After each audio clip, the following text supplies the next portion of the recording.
আসসালামু আলাইকুম গাইস। আজকে আমরা আনবক্সিং করতে যাচ্ছি একটা নতুন একটা পার্সেল। এই পার্সেলটা আসলে আনা হয়েছে বসুন্ধরা সিটি থেকে।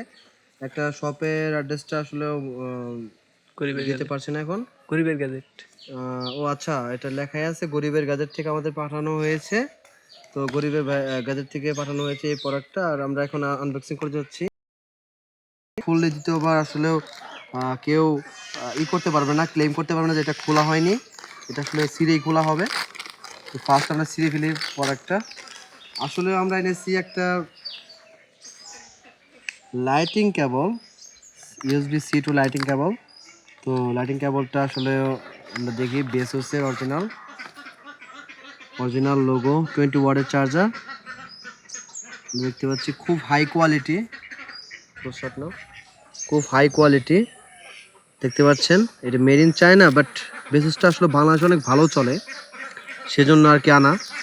আর সাধারণত একটা আইফোনের কেবল কিনা অনেক টাকা লাগে, সেদিক বিবেচনা করে বেসোসের কেবলটা ইউজ করা। এর আগে আমি একবার বেসোসের কেবল ইউজ করছি, আসলে সময় স্বল্পতার কারণে ঢাকা গিয়ে কিনা হয়নি।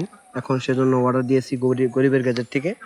তার অনেক বিশ্বস্ত সেলার, তারা খুব অথেন্টিক প্রোডাক্টগুলো পাঠায়। তাদের মধ্যে কোনো আসলে অন্য সব দারাজের মতো কোনো ঝামেলা নাই, সেজন্য এখান থেকে আনা। তাছাড়া দারাজ থেকে আনা হতো। তো আজকে আমাদের ভিডিওটা এই পর্যন্তই। আমরা এটার রিভিউ দেখাবো এরপরে, যখন এটা টেস্ট করে দেখবো আসলে 20 ওয়াটের চার্জ হচ্ছে কিনা, এটা আমাদের আসলে ফুল পটেনশিয়াল দিচ্ছে কিনা, এটা আমাদের চার্জের আসলে আগের থেকে অনেক স্পিডে চার্জ হচ্ছে কিনা, এটা আমরা পরে দেখাবো। তো আজকে এই পর্যন্ত দেখা হবে ইনশাল্লাহ পরের ভিডিওতে।